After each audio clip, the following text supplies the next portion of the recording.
Just before we jump into this video, I want to tell you about a very special giveaway that I'm currently doing. Put simply, I'm giving $1,000 out of my own pocket to a random commenter on the video linked in the description below. So check out that video and let's show the world what good YouTube can really do.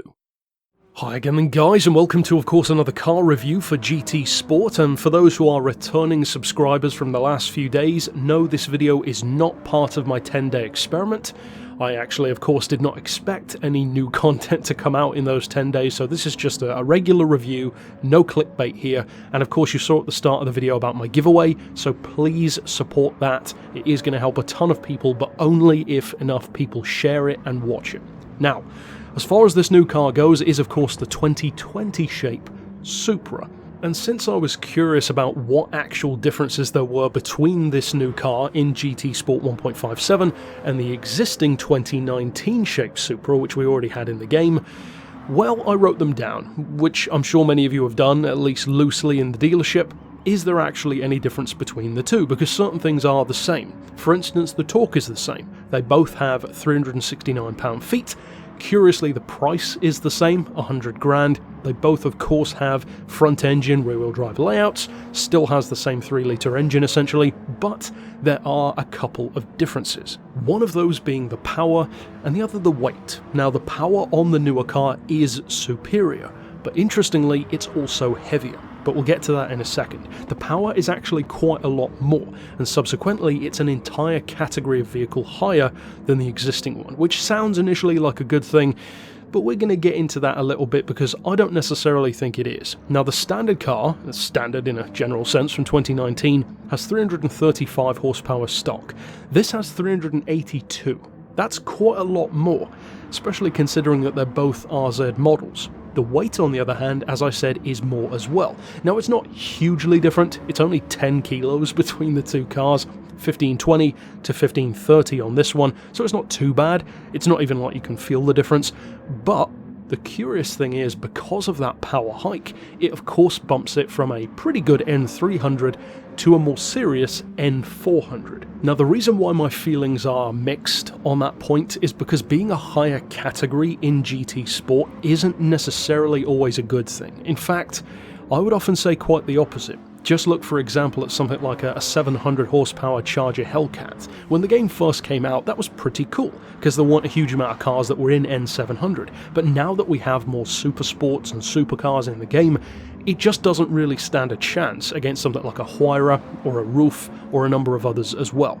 Likewise with a sports car, you get something like this into N200, N300, it can be an absolute weapon, but the higher you go, the closer you are getting to super sports car, and crucially, supercar territory. Now thankfully the Supra is a good car. It's compact, it's not overly heavy, I mean it's not the lightest thing around, but it certainly handles its weight pretty well. The acceleration is good, top speed's decent enough, and of course it's a fairly driver-friendly car. You know, the BMW underpinnings that are shared with the Z4 platform, it means that that's not too surprising. Beamer is known of course for having good drivers' cars. They're hardly going to lower their standards to have something bad just for the sake of sharing it with Toyota. So the deck is stacked in its favour so far. The interesting thing is though, in terms of practical use and which one you should buy and which one is, objectively speaking, the better of the two, I would actually argue that this car doesn't give you any advantage at all, because yes, it has more power, but that doesn't really help you. And I know that sounds weird, but hear me out. The other car can still be tuned up to N400 easily, almost immediately in fact. So this doesn't give you any advantage there, and as I already mentioned, being in a higher category is not necessarily what you want, because you are immediately going up against serious Porsches. Porsches are known for being OP in this game, especially in N400 and N500. In N300, it's much more of an open market. There are tons of good cars in that category, including Porsches, but others too. NSXs, Subarus, a number of JDM icons, and just European icons in general. It's not as dominated by Porsche as N4 and N500 can be. So I don't see that as an advantage for this car whatsoever. Now what I will say, in terms of disliking anything about the car, there is one thing above all else which I really do not like about this Supra. And it's not the design. I have talked about the design before, I prefer the FT1 concept, but I'm talking practically, and that thing is actually very simple. And I don't recall if the other Supra had this issue, but I suspect that it probably did, and that is, the brakes are not very good. Now, the car, as I said, does weigh 1,530 kilos, which is kind of hefty for a smaller-ish sports car, you know, sub 400 horsepower region. At the same time though, the Supra isn't exactly known for being a cumbersome car. Quite the opposite, it's known for being pretty much an all-round legend, from drifting to drag to racing to street racing and everything in between.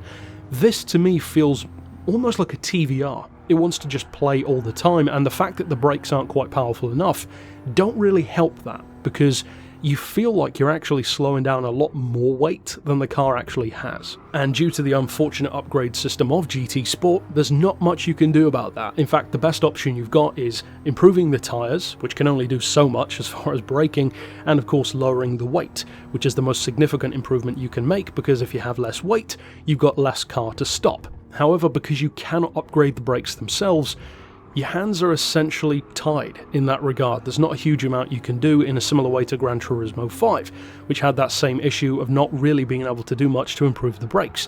They were either good or bad. Think Aston Martin Vulcan, for instance, in this game. Now, is the car worth buying? That is the bottom line. Can you win races with it? Is it better than the other one? Should you just stick to the other one? Well, I would say there are different answers to that, to be honest. The overarching answer is buy it if you're a completionist. I am. I like collecting cars, even if they're not entirely necessary, so of course I'm going to buy it. I'm also going to buy it to review it, etc. For the average person who doesn't want to spend 100 grand on something that they don't need though, absolutely not. You do not need this car. And of course you can get hours of conversation out of the fact that this is an unfortunate fallback to what Gran Turismo used to be known for, and what I for one was hoping we'd kind of left behind in this game, and that is of course the needless duplicates. Unfortunately, over the couple of years that we've had GT Sport now, we've seen this happen a few times. Of course there's the more controversial one, the Sprinter Truno and the Corolla 11. You can make an argument for that. I understand. Sometimes though, you can't. We do not need those two Clios. That's the end of it. The V6 is great. The normal RSs, one is more than enough. This car is the same. We don't need two different Supras. And let's be honest, the only reason why we do is because it's Toyota and the Supra has that integration into the game. Fair enough, but don't expect us to like that. Now, in stark contrast with this, I actually loved the fact that they gave us that exclusive Group 4 category Supra, which was of course a victory car from the questionnaire that we did a little while back, the end of last year in fact. If you haven't checked out that car, maybe haven't heard of it, as some players still haven't, I did do a review of it. It's the most exclusive car in the game pretty much, apart from I guess the Hamilton Challenge Mercedes, but it's actually a genuinely useful, unique car. This one simply isn't. It's got a slight power hike, not much of a difference in performance in a way that matters anyway, especially once they're both tuned. It's a little bit heavier, same price. To me, just go with the older Supra unless you want the newest thing out there. If you're that kind of buyer, then sure, go for it. Otherwise, save yourself 100 grand. I don't know, buy yourself something nice instead. Overall though, that's it for this review. I might do some tuning for this car, but to be honest with you, you can probably do a lot of the tuning that I've already covered on the regular Supra. I already did a regular money earning tune for the car in N300, earning up around 2 million credits an hour, so you could probably do that to this one as well. Who knows, maybe it's a fraction of a second better than that car. Test it out, see what you find. I'm pretty sure I did a circuit tune for it as well in like N300, so give it a try, see if you like it. Of course, buy both if you'd like to compare them, but my advice is don't buy it unless you specifically want to try the car. The 2019 is already good enough. But overall, that's it for this review. Of course, do not forget to slap that link down below, join in on the $1,000 giveaway, and until next time, I'll see you then. But for now, as always, thanks for watching.